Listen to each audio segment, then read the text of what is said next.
Hi everybody, I'm back. Hopefully gonna continue here. I'm on page 4 now. Oh, sorry, I'll move that. I'm on page 4 now. I'm looking at where it says, why should you learn sign language? It says it's growing in popularity. You know that's true. A lot of students and even high schools and colleges want to learn ASL as a second language. Okay, it says, since the passage of the ADA law, do you know when that was? 1980, I believe, or 81, I'm not sure. 80 or 81, okay? One of the most popular language classes in colleges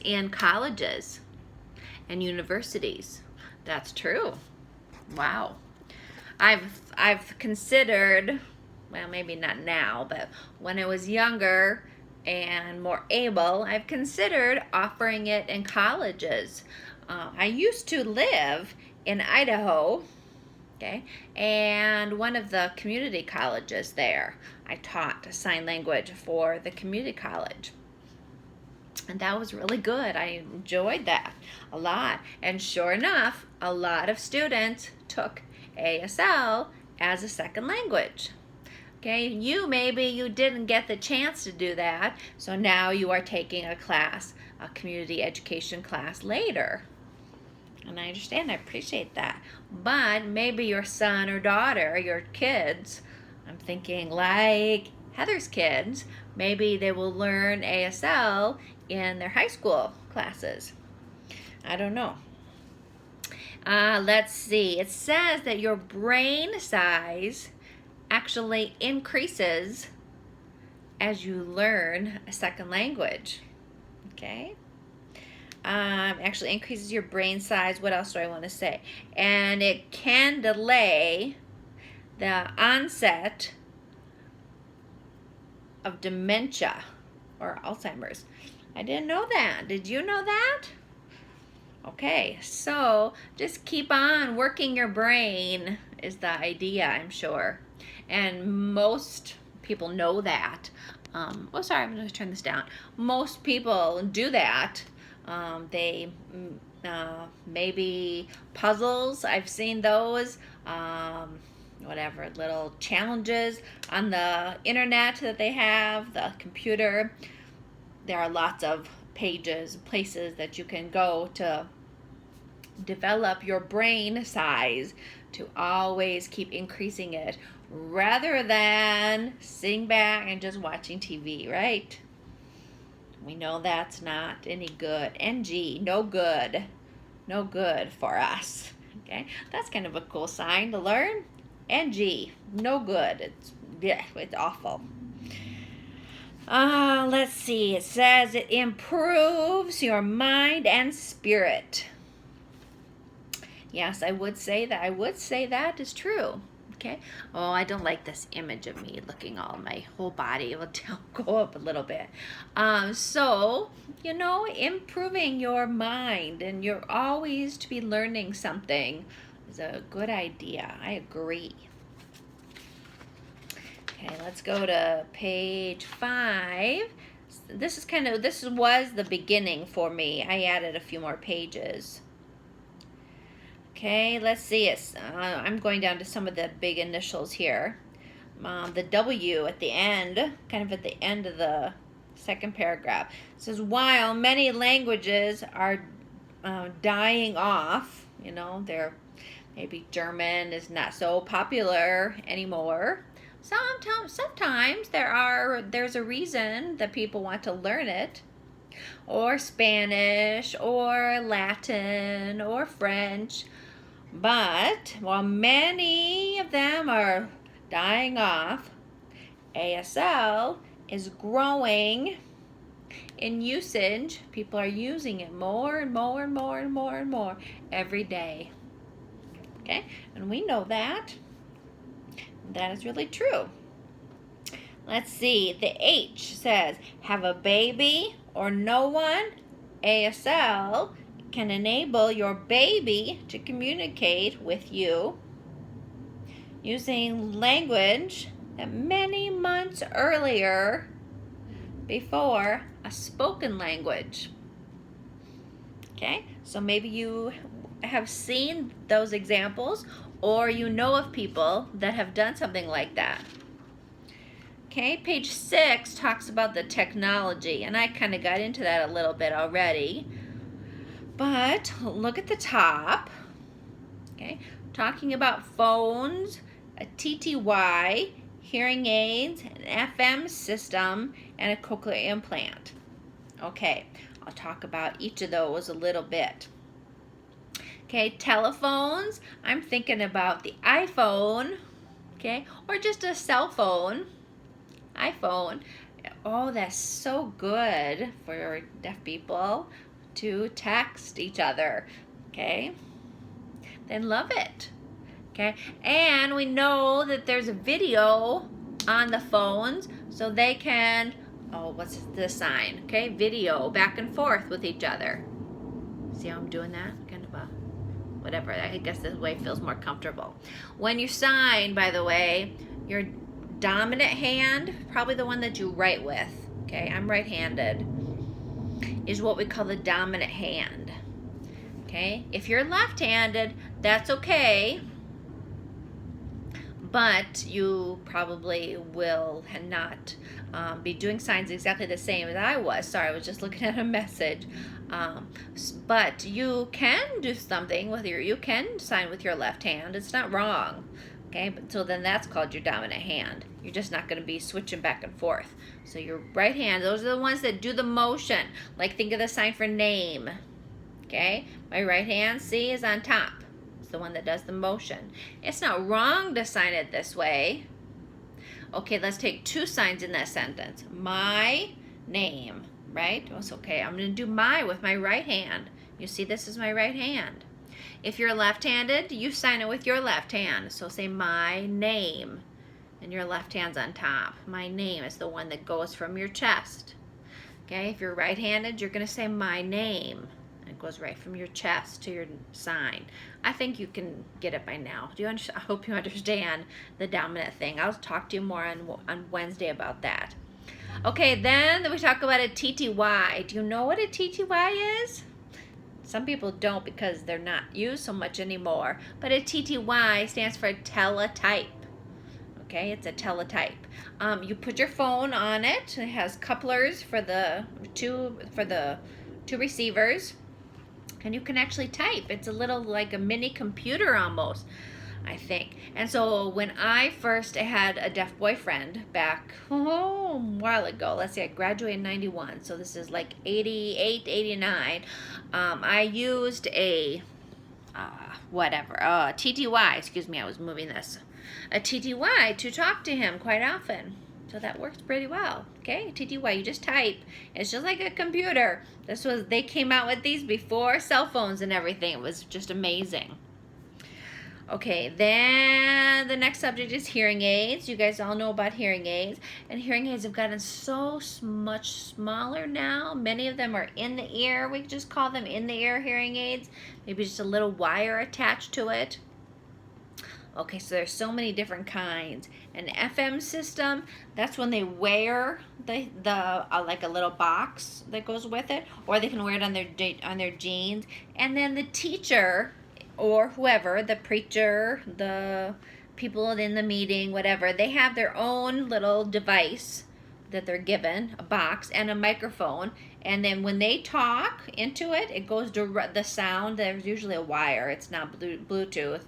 Usually, maybe it is Bluetooth now, I don't know, because I've been out of education for a little while. So anyway, then the message goes from the microphone that the person is speaking right to the kid's hearing aid.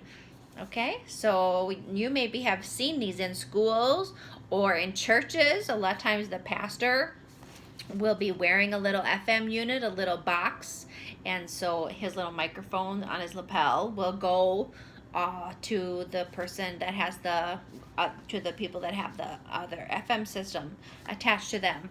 Okay, probably their jeans, probably on the side. Okay, we'll talk more about that, but that's pretty cool. And then now has come the newest technological advancement, and that is the cochlear implant. Okay, and this is the sign for it. This is the double X that they use, and they put in the back of their head, right back here. Okay, cochlear implant. And oh my goodness, there's a lot of pros and cons about that. But we'll talk more as we get into it, but that's a surgical process where the kid will go under, okay, fall asleep for, I think it usually takes about an hour or two, I don't know for sure. And they put the magnet inside of the brain, inside the skull, not the brain, sorry, inside the skull. No, maybe it is in the brain. It has to be. And then it picks up it's a magnet, and so then after about a month, then the processor is given to the kid, and that's what looks like the hearing aid. Some of you see that and you say, well, what's that? That's not a hearing aid. That's a processor, a cochlear implant processor. And so the sound actually, when I used to talk to my students, I would talk to the little processor behind the ear right here, not in their ear, because they're going to get the sound through the processor. Okay, so that's interesting, isn't it? So let's see, just read a little bit. This paper will discuss the impact technology has had on deaf culture and how it has acted as an equalizing force. That's true. It has really equalized things, okay? You can understand what they're saying, I hope. Making things the same, equal, between deaf and hearing citizens. Okay? I see that I'm already at 11 minutes. I don't want to make this too long for you. Okay, let's go to page 9. Okay, page 9. This is a sign for a page, by the way. Like you're just flipping over a page. I just press it into my into my hand, like this for a page, and then this is the number 9. Okay, this talks about being with deaf people. There's some bullet points, and I circled one that says, do not shout. Okay, in most cases, this simply doesn't work. Okay, yeah, they have the hearing aid, but just because you're louder, making things louder, doesn't really help, to be honest. Okay, they need it to be clearer, the clarification to be better. So shouting is not the best thing. How about right up above that, it says your facial hair can make a dramatic influence. So I always used to say, if you have a mustache, I tell the men, you guys don't have to worry about it, because this is 9 students in my class, and you are all women.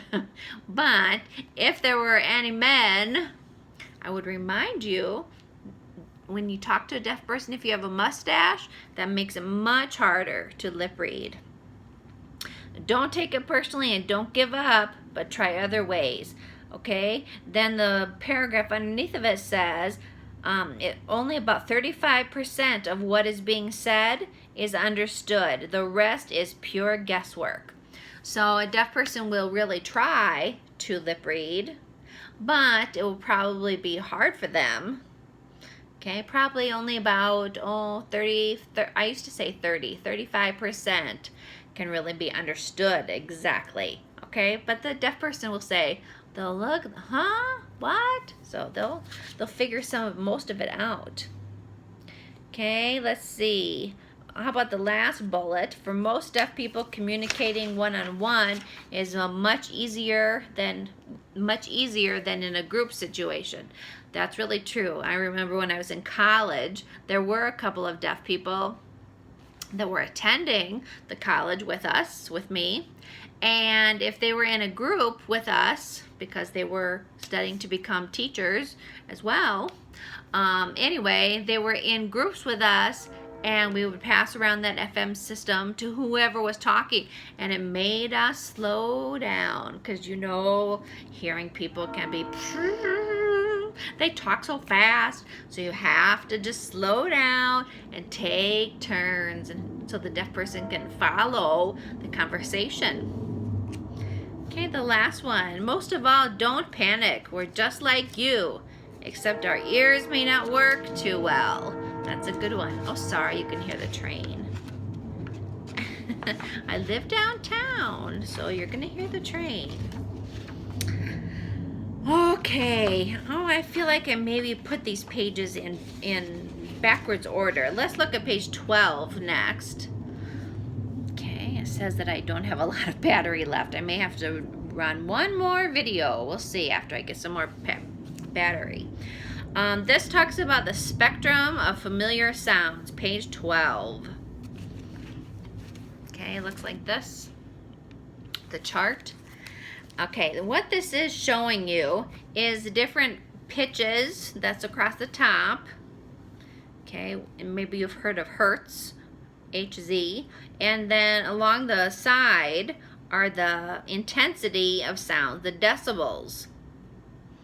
Okay, that word we're probably a little more familiar with. So you take a look and you see where leaves are at, kind of blowing in the wind.